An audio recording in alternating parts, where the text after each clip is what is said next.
Hello and welcome back to the Book Out of Sam YouTube channel. Today I'm going to be ranking every single Premier League club's summer 2024-2025 transfer window. We're going to be going through in every single club, so sit tight, smash the like button and please do subscribe.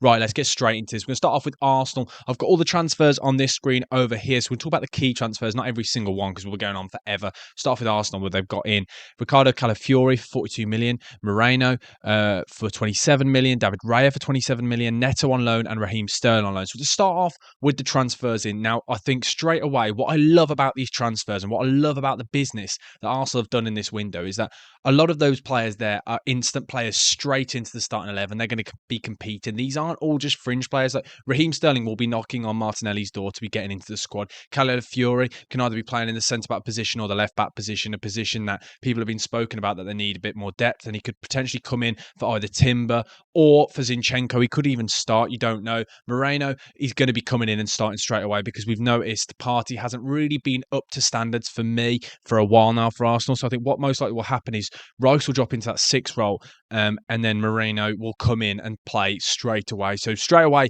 I think the transfers in are incredible. On this tier list, I haven't introduced it and said we've got unreal, class, decent, okay, poor, and bad. And we'll move clubs around as this goes on, as this list goes on. We won't just kind of stick them in and lock them in. But the key outs, I think, is where Arsenal have done even better business. Emil Smith-Rowe for 34 million, Eddie Nketiah for 25 million, Ramsdale for 18 million, Fabio Vieira out on loan, and then El Neni and Tavares out. El Neni released, Tavares out on loan, Lokonga out on loan, Reece Nelson out on loan, and Suarez released. But I think the fact that they've got 35 million or 34 million, sorry, for Emil Smith-Rowe is incredible business on Arsenal's front. They've not even been playing this guy for a while. This guy isn't even a fringe player. They've been without him for quite a while. So I think getting that much money for him is absolutely incredible business. And then Eddie Nketiah getting 25 million for him is just, again, it's mental. I think they've done absolutely incredible business. So straight away, getting that amount of money, so 34 and 25 million, and then 20 million for Aaron Ramsdale as well. I think it's incredible business. So I'm gonna go straight away in. I'm gonna say unreal for now. I think they're probably up there with one of the best, and we'll kind of move it around and see how we feel as time goes on. So next we're going on to Aston Villa. So the key signings in Anana from Everton for 50 million, Matson for 37.5, Philogene, but they bought him back 18 million, Berentia, who they've loaned out anyway, and Ross Barkley. Then they've got rid of Moussa Diaby, Douglas Luiz, Kellyman, Archer, Urugu Booman, Morgan Sanson, Alex Moreno, and Philip Coutinho. Now, when this transfer window first opened, I thought, you know what, they're doing some good business. Anana and Matson, I thought straight away was two signings that I thought was incredible. I thought straight away they're going to come in and they're going to be competing for the spots. But then the sale of Douglas Luiz, I don't think they got enough money for him, really. I think Douglas Luiz is an incredible player, so I feel like they probably undersold him. So the Anana is kind of a like-for-like swap. Moussa Diaby, getting 50 million for him is incredible because at one point last season, he was like third, fourth choice kind of forward. So that makes sense. But then I think it's okay. I think it's decent. I'd say decent actually because the signing of Anana is a very good signing. He started off really well, and the sale of Moussa Diaby is great. But I just worry with the fact that it's kind of a lot of it's just kind of replacing the players that they're getting rid of. They're not improvements to the squad, if you know what I mean. Losing probably their best player, arguably their best player last season in Douglas Luiz, I think is a massive, massive problem for the Villa. But I think they've had a decent summer window. I don't think it's bad at all because, again, the signings are incredible. So now we'll move on to Bournemouth. Now, Bournemouth is an interesting one. So they've got in Evan Nilsson for 31 million, Sinistera, Ernal, Huijsen from Juventus, Arojo from Barca, Kepa, which I think is a great signing, and Daniel Jebison on a free. Then the key sales, they've got rid of Solanke for 55 million, Kiefer Moore for 2 million, and Jaden Anthony on loan, Neto on loan, and Lloyd Kelly. Now, I'm looking at this and I'm trying to think about it and I'm trying to step back. I think the sale for 55 million for Dominic Solanke is incredible. I think it's really good business because, don't get me wrong, I'm not saying whether he's a good or whether he's a bad player, but getting that amount of money for him, I think, is brilliant business because arguably you could look at his kind of form over the last few years and say it's a one-season wonder. Now, I'm not suggesting that, but I'm just saying it could be looked at it like that. The fact that this is the first season where he scored over 15 goals in the Premier League. So getting that much money for him, I think, is incredible business. And then getting in Evan Nilsson for less money is good business, but we don't really know yet. It's a bit early. I like the signing of Sinistera, but again, they had him on loan anyway last season, so it's kind of just, it's replacing a player that they already had. Same with Unal already. I think the Huijsen signing is incredible from Juventus, a player that looked really good in the Euros and I think has already started really well. I like that signing. Kepa on loan as well. I think it will be. I think he's a great sign. I think he is a good keeper, but I think the problem was he couldn't deal with the pressure and there was so many eyes and everyone was talking about him. I think he'll kind of flourish in this Bournemouth team. I think getting rid of Kiefer Moore is good business as well. But to be able to get 55 million straight away, I think it's decent. But as I said, it's kind of a lot of like for like replacements. So for now, I'm going to put them in decent and below the Villa, but this may move as time goes on. Okay, next we've got Brentford. Now, Brentford's transfer business. They signed Igor Thiago, who is injured, so we can't, but we won't talk about it as if he's injured. Fabio Carvalho for 22.5 million, which I really like as a signing. Sepp van der Berg from Liverpool, Gustavo Nunes, and Jaden Meghoma. And then the key sales, even Tony, 40 million, David Raya, 27 million, and that's it. And the rest are all free. So I look at this. I think it's okay. I don't think it's ridiculous. But again, 40 million for Ivan Toney, considering what was going on, I think is good business because of the way he could have easily left on a free, and they all knew he didn't want to be there. So I get that as a sale. But overall, it doesn't wow me. I like the Fabio Carvalho kind of signing, but bar that, nothing really screams to me that it's great business. I don't think it's a bad transfer window at all. So that's why I'm going to say I'm going to put them in okay. I don't think it's good and I don't think it's bad, but it's just meh. Do you know what I mean? That's why we've got this okay column to put those kind of clubs in that have just had a solid one. They've not really done anything wrong. Next, we've got Brighton. Now, Brighton we could talk about for hours. Brighton key signings. You ready? So these are just the key signings. I'm not going to list every single one because we'll be here forever. We've got Rutter, 40 million. Minter for 33. Matt O'Reilly, 26. Weifer from Feyenoord, 25. Kadaguli from Fenerbahce, 25. Gruder for 23 million. And then Osman for 16 million. Then the key sales, Undav, 25 million. Billy Gilmore, 13 million. Pascal Gross, 8 million. Barca out on loan and Buonanotte out on loan. Adam Lallana free and Dahoud free. But what I want to start off straight away with, I want to talk about this Undav, because I think that sale is absolutely incredible to Stuttgart. Stuttgart, who obviously are in the Champions League, so they were looking for strikers. Undav, as a sale, getting that much money from him is absolutely incredible. He's only played a handful of Premier League games. They signed him on a very small fee from, I think it was the Belgian Premier League, and then they loaned him out. He's had a couple of good successful loans, and they've got 25 million for him. I think that's incredible business. I like the Minter signing. He's already shown glimpses, and I think he's a player that a lot of Newcastle fans are gutted that he was sold. And what I like about this is they've really gone for it. They've kind of kept the money that they made from the sales over the last few seasons when they were selling every single player to Chelsea for over 100 million, it felt like. But they've really gone for it this season. And all of these signings make sense. I think all of these signings improve the squad. And I think that's the big thing. Does it improve the team? And all of them do, in my opinion. So I'm going to say, I think Brighton have had a class window. I'm going to say it straight away. And I really like the ambition of the club. So now we're going to go on to Chelsea. Here we go. Chelsea's another one, which is mental. We're going from one mental one to the next mental one. So Chelsea, here we go. Key signings in. Pedro Neto, 54 million. João Felix, 42 million. Estavo Willian, 28 million, who's not joining until 2025. Kieran Dewsbury Hall, Philip Jorgensen, Amaro Kellyman, Vega, Gui, Tosinada Abayo, Jadon Sancho, and then the key sales, Ian Matson, Conor Gallagher, Romelu Lukaku, Lewis Hall, Amari Hutchinson, Kepa, and then there's Raheem Sterling, Trevor Chalobah, Brozier, Thiago Silva, and the list goes on. So, okay. Chelsea's one. Now we need to dissect this and go through. We'll start off with the key signings. Now, João Felix, does he improve the team? Potentially, yes.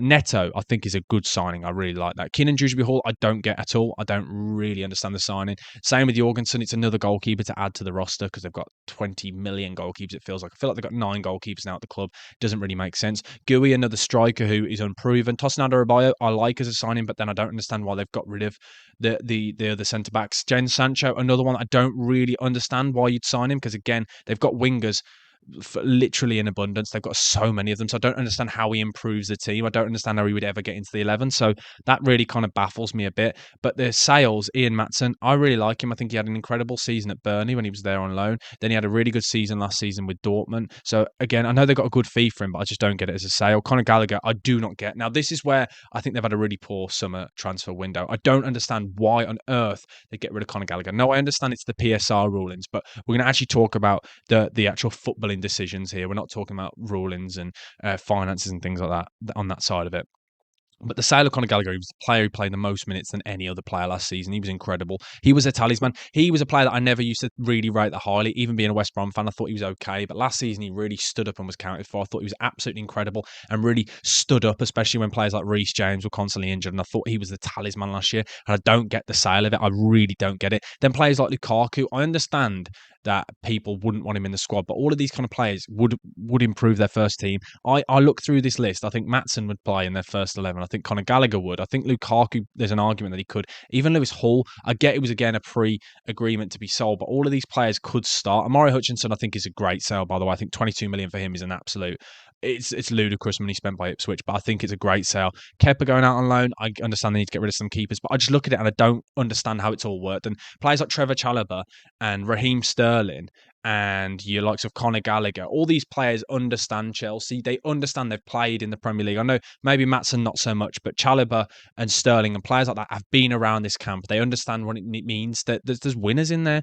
Like these guys are serious players. Like they've done it. They've been in there and they've played for international duty as well. These are the kind of players that probably have got the most experience in the dressing room at Chelsea, and they're kind of the players that you'd imagine some of these youngsters will be looking to, which is why I don't understand why on earth you'd sell them. So I think just purely on that, I think it's poor or bad. I'm going to put it at poor for now, but I think potentially it might even drop down to bad. And I just don't get it. Okay, now on to Crystal Palace. The next one, we've got Eddie Nketiah signed. We've got Lecoy from Wolfsburg. We've got Ismail Assar. We've got Riyad, Trevor Chalobah, Matt Turner. And then sales have sold Elise and Joaquin Anderson and Sam Johnston and Jordan Ayew and Odson Edward and James Tompkins was released. Okay, now looking at it as a whole, you look at the key sales. Michael Elise, starting 11. Joaquin Anderson, starting 11. Sam Johnston, backup goalkeeper. Yeah. Jordan Ayew was playing a lot last season. Like, again, another fringe player. Odson Edward as well, another player that did play quite a bit last season. I know he had some injury problems. Probably not as much as you like Jordan Ayew, but you look at it and it's like big players. They've got in Eddie Nketiah. I like that. Lacroix is a direct replacement for Anderson. Ismail Assar, a direct replacement for Elise, but it's a little bit of a fall off. So and Trevor Chalobah is, as I said, and probably another replacement for Keem Anderson. But these guys aren't on their level. Now, I understand Addison was getting old and it was going to have to be him or Gahey, but I'm not talking about players that they've kept. I don't want to do that. I'm not going to say this is about the transfer window, not players that they've kept. I don't like it. I think actually looking back, I spoke about it on the podcast this week, and originally I looked at it and thought it was actually a decent window. But the more I think about it, and some of the lads spoke to me about it, I don't get it. I think they've had a really poor transfer window, so I'm going to go poor, and I'm actually going to say it's probably worse than Chelsea's. Because I look at the players they've lost, and I think they've replaced them with weaker players. Yes, even in some positions they've replaced it with two players, which just shows that the standard's going to be have dropped a little bit, and they've not got off to a great start this season. But that's beside the point. But yeah, I'm going to put them below Chelsea for now, because at least with some of the Chelsea signings, some of them are quite interesting players. Next, we've got Everton. So they signed Jake O'Brien from Lyon. They signed Enjoy from Marseille for 16 million. They've signed Ira Booman for 9 million. Asmir Begovic, Lindstrom, Jack Harris, and Mangala and Brozier. And then they've sold Anana, Lewis Dobbin, and Ben Godfrey, and Neil Morpie, and Andre Gomez was released. Now, looking at it, I don't think it's a great one. I like the signing of Enjoy. I like the signing of Iribunum, but I don't think Iribunum is a good replacement for Anana. I think Anana is by far a better player. And you think 50 million the sale, and they've replaced him with Jake O'Brien and Njai and Iribunum. And I don't think the three of them will ever get to the standard that he was. So I think looking at it as a whole, I understand what they've tried to do, obviously trying to get replacements in by selling the big player and then replacing all of these kind of positions. But I look at it and yeah, Njai is a good player and will get into the 11. Same with Iribunum, but I don't think they're both.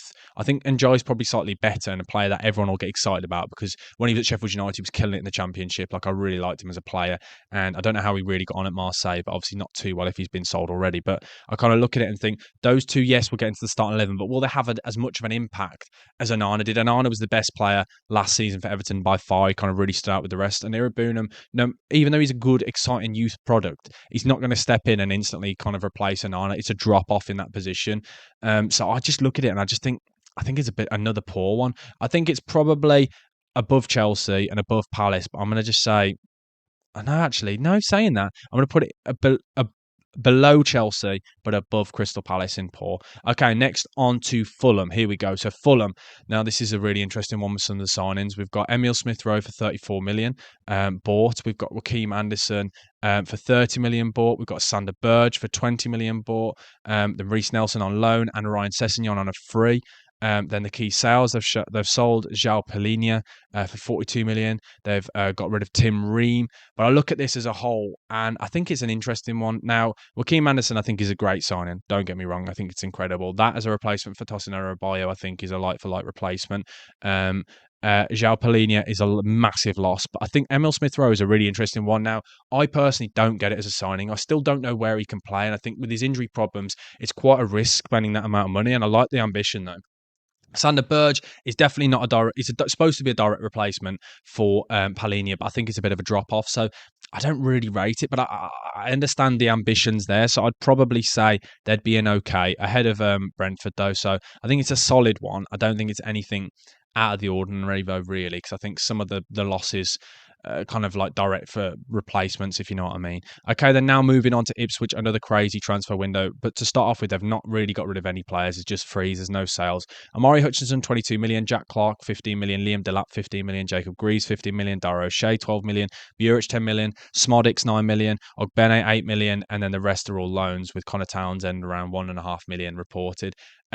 Straight away, I think really I understand what they're doing here. These are all players that are really good championship players, because we're not going to have the pull to try and get these huge names in with just coming up into the Premier League. I think they're all good signings, but I think it's kind of relegation signings, but I understand what they're trying to do.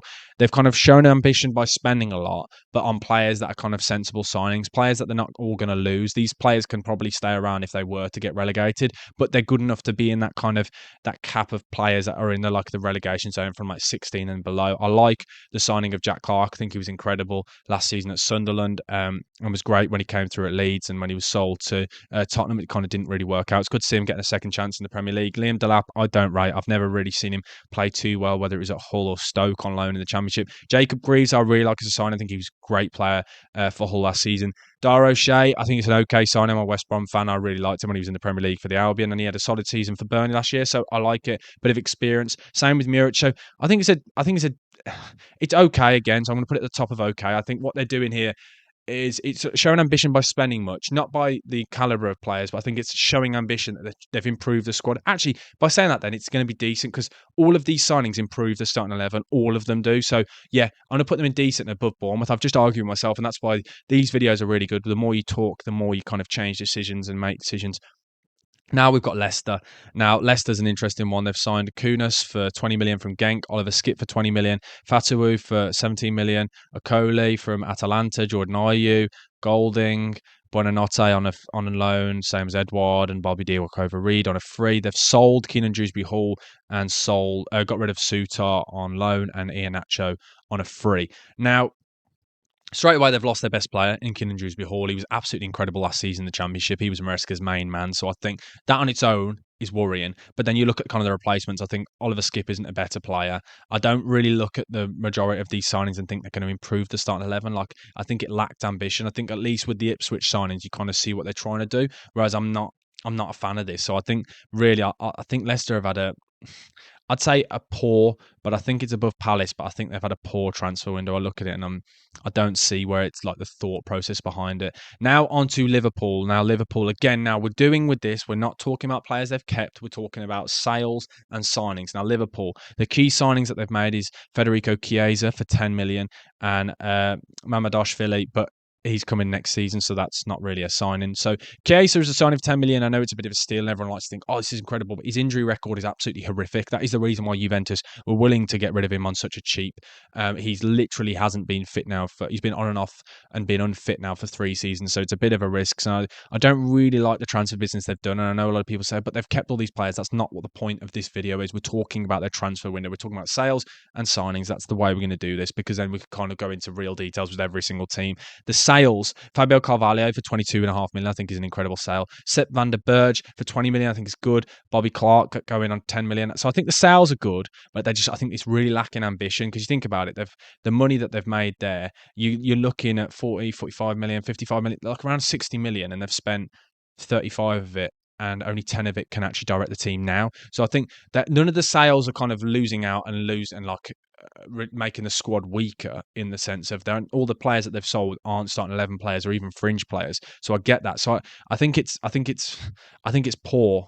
well, no, it could even be an argument that it's bad because really, I just think it lacks ambition. I just don't see why they haven't made any signings to compete with the players. I think competition is always really good. So I'm going to say I'm going to have to put it bad because even though I understand what I've just said about it's not affecting the start 11, I think it lacks ambition. There's no, you look at all the clubs around them that are all improving the start 11s by making big signings, like, or even just one player that will improve start 11 instantly, or even a couple. Whereas I don't think Liverpool have done. So I think it's got to be argued that it's a bad transfer window for them. I'm not happy with the signings. Next, we've got Manchester City. So Manchester City signings, Savinho and Gundogan. Now, those two signings, incredible. Two signings that instantly improved their start 11. Like, we're talking Savinho, which is the second rebirth, regen, whatever you want to say, of Mahrez, who started off already incredibly. We've seen him in Champions League nights. I think he was really decent last year. So, understandably, a great signing. And then Gundogan, I think, is an absolutely incredible signing to get him on a free. Obviously, Barca messed up there big time with the whole kind of trying to register Olmo. So, it's incredible that they'll be able to get him back because we know how decent this guy is. He's the let me get my words out. He's the top goal scorer in the Premier League of all time by any German player. He scored 44 Premier League goals. You know exactly this guy will come in clutch towards the end of the season. And the leadership values that this guy will bring, the know-how, he's incredible for any squad. A great footballer. And then the sales is where I think Manchester City have done amazingly. 64 million for Julian Alvarez, who's not really a start 11 player. 21 million for João Cancelo, who didn't even play last season. Harwood Bellis, 20 million, player that was out on loan. Same with 15 million for Liam Delap. Incredible. Sergio Gomez, 8.5. Tommy Doyle, 4 million. So I think these kind of sales are incredible because they've generated so much money here for players really, bar Julian Alvarez, that don't even affect the start 11 like at all. None of them are even fringe players. All these players weren't even at the club last year. They're all out on loan. So I think this as a transfer window, I think is unreal. I'd probably say if I'm going to probably say it's number one for me at the moment. I think the actual signings I think are incredible, both instantly into the starting 11. Now we'll move on to Manchester United. So Manchester United's key signings now coming into the club: Lenny Yoro for 52 million, Ugarte for 42 million, De Ligt for 38 million, Zirkzee for 36 million, and Mazwari for 12.5 million. Now, the key sales: Scott McTominay, 25 million, Mason Greenwood, 23 million, Aaron Wan-Bissaka, 15 million, Hannibal, 5.5 million, Pellistri, 5 million, Campoala, 4.6 million, Jadon Sancho, Rafael Varane going on a free, and Anthony Martial going on a free. Now, what I don't get is the fact that they've got rid of Scott McTominay and they've replaced with Ugarte. It's not a like-for-like replacement. Ugarte is more of a 6, whereas we've seen Scott McTominay even being as a bit utilised as number 10 at times now. Zerski's like we kind of talk about him being a hybrid player, and I don't really understand some of the signings. Like, I like the Lenny Yoro signing, exciting youth product, but I do think they've probably overspent on him. But again, he's been injured, so you can't really hold that against him. Then Ugarte, yeah, number 6, what they've been talking about. De Ligt, 38 million, a player that is a solid signing. Zerski, I've not seen enough for him really to impress me, and I think he's kind of like a second striker, and I don't see how that would work when you got likes of Mason Mounts and you Bruno Fernandes in the squad. Mazwari has got a torrid injury record. Don't mind it though in the right back. It's kind of like for Aaron Wan-Bissaka.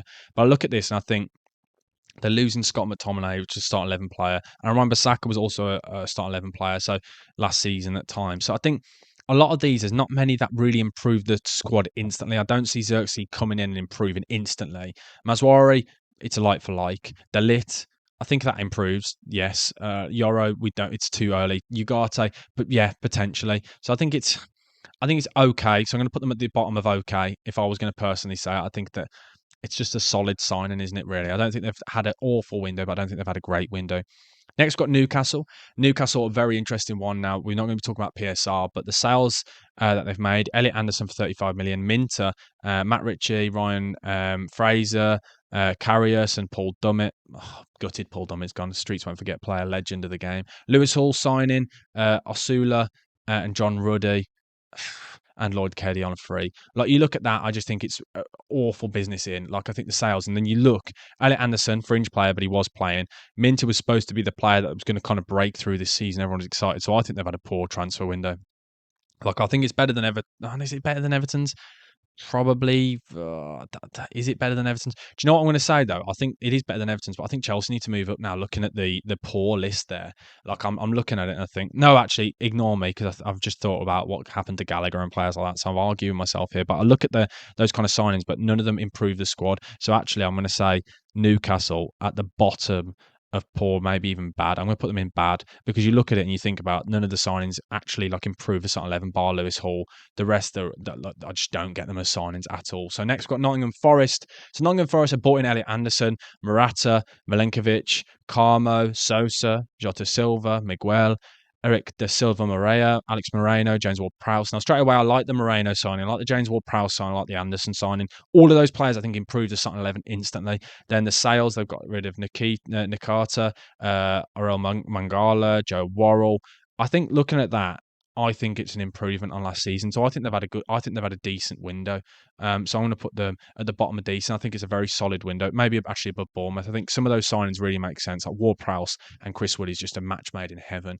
Next, we've got Southampton. Now, Southampton key signings in.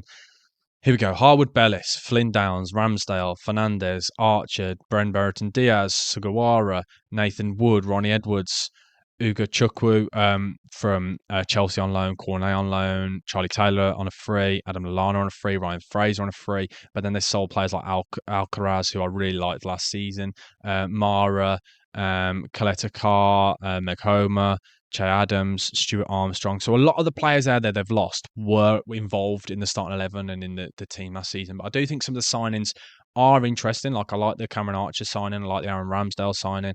The Flynn Downs and Harwood Bellis, it's not improving the team because it was they had them last season. So it's like you're just staying at the same level. So I think looking at it, it's probably okay. I think it's nothing too exciting, but I think the signing of Aaron Ramsdale is a good signing. Cameron Archer is a good signing. Brereton Diaz. Actually, do you know what? We'll put them at the top of okay. I think kind of looking at some of those signings, I think some of them make sense. But is it that exciting? Probably not. But I don't think it's as good as kind of the other promoted team in Ipswich. But I think it's solid. It's solid. It's okay. I'm not too excited on some of them. Next, we have got Tottenham. If you can see them, they are there. It's just their badge is just really like faint on this app. So Tottenham, the key signings, got Dominic Solanke in for 55 million, which I think is crazy. Then Odibert from Burnley for 31 million. Archie Gray for 25 million. Berg Val for 8.5 million. Tino Werner on loan. Then they've got rid of Oliver Skip. They've got rid of Emerson Royale, Joe Rodon, Troy Parrott, Lo Celso, Eric Dyer, Solomon, Brian Hill, Ryan Sessegnon, Højbjerg, Tanganga, and Ndombele. Now I look at it and I think an interesting one. The more I think about it, the more I keep changing my mind. I'm going all over the place. I think they've overpaid for Solanke. I'm not sure he's the right fit personally. Odibert, I think he's okay, but I don't think he's, again, the money that they've paid for him, and I'm intrigued to see how he does because he could prove me wrong. A player I thought was decent in moments and flashes, but I didn't really think he was that great. Archie Gray I really like, but it's not a signing for now. It's for the future. Bergval, from the glimpse I've seen him in pre-season, I think he looks really decent, but again, it's another player for the future. Timo Werner, I don't really rate as a signing. Getting rid of Ollie Skip kind of and Emerson Royale, these kind of players that had some kind of effect on the 11 last year. So I kind of think it's a poor window for them. So I'm going to put them above Everton. But I think they're in poor. I don't think it's too great, if I'm honest. I think it's just decent. This is not, sorry, when I say decent, it's like it's nothing excited, not the word actual decent, because then they'd be higher. But I'm saying it's just okay. It's like it's not exciting, is it really, for what Tottenham want to be and where they want to go? I kind of just think it's a bit underwhelming. I think very underwhelming. Next, got West Ham. Signings in Max Kilman, Fulkrug, Somerville, Guilherme. We've got Aaron Wan-Bissaka. We've got Carlos Sola. Todibo, I think he's a really good signing. Rodriguez, where's Fotheringham? Then they've sold Flynn Downs, sold Ben Rama, Kerreher, James Ward-Prowse has gone out on loan, Maxwell Cornet has gone out on loan, Ogbonna on a free, Ben Johnson on a free. Like, I actually think they've done some incredible business here. I think West Ham are probably one of the most exciting clubs in this transfer window. I think they've really backed Lopetegui, so I'm going to put them in above Arsenal. I think some of the business that they've done, and it's really like they've really rolled the dice. They've really given it a go here, and I really rate the ambition shown from the side. So I'm gonna leave them there. I'm really excited with some of those some of those signings, and especially some of those sales. Some of those players that they've really sold aren't really kind of first team players. Like, I get James Ward-Prowse going out on loan, but obviously the manager doesn't rate him. But Flynn Downs wasn't even at the club. So side Ben Ryan we haven't seen for a while. So getting 30 million for those two players, I think is brilliant business. The final club we've got then is Wolves. And now I really, again, another club I've been a bit disappointed. They've generated 95 million in sales from Pedro Neto and Max Kilman. Probably Pedro Neto is the best player at the Wolves. Max Kilman was the former captain of the club. And the players have signed is Andre, Rodrigo Gomez, Sam Johnston, Pedro Lima, Bastian and Pooh, I don't know who that is for 5 million. Tommy Doyle, just replacement for last season. And Jorgen Strand Larsen, I look at it and I don't think it's great business. I think they've lost some of their best players and they've not replaced brilliantly. I like the signing of Sam Johnson, but again, it just improves the goalkeeper position. But the rest, I'm not really a fan of. I don't really like the business. So I personally think it's bad because they've lost part of the spine from last season. And I'll put them actually below Newcastle because I think they lost some of the spine there. Like the Pedro Neto and Max Kilman, I think is absolutely insanely big losses for the Wolves, and I do worry and how they're going to kind of compete and how they're going to carry on next season with those players being gone. But that is it. That is my entire, and I mean entire Premier League summer transfer window ranked. We've got in the top tier in Unreal, we've got Manchester City, West Ham and Arsenal. In class, we've got Brighton. In decent, we've got Villa, Ipswich, Forest, then Bournemouth. In okay, we've got Southampton, Fulham, Brentford, Manchester United. In poor, we've got Chelsea, Spurs, Everton, Leicester, then Crystal Palace. And then in bad, we've got Newcastle, we've then got Wolves, and we've then got Liverpool. Let me know down in the comment section below your thoughts on my ranking. Please let me know, and please do smash the like button, and please do subscribe for lots more content coming your way. I'm intrigued to see your thoughts down in the comment section below. I'll reply to every single comment. Don't you forget about that. But thank you for watching. As I said, please also click the notification bell, and I will see you guys very soon for another upload. Thank you for watching. Buckethead Sam over now. Thank you. Goodbye.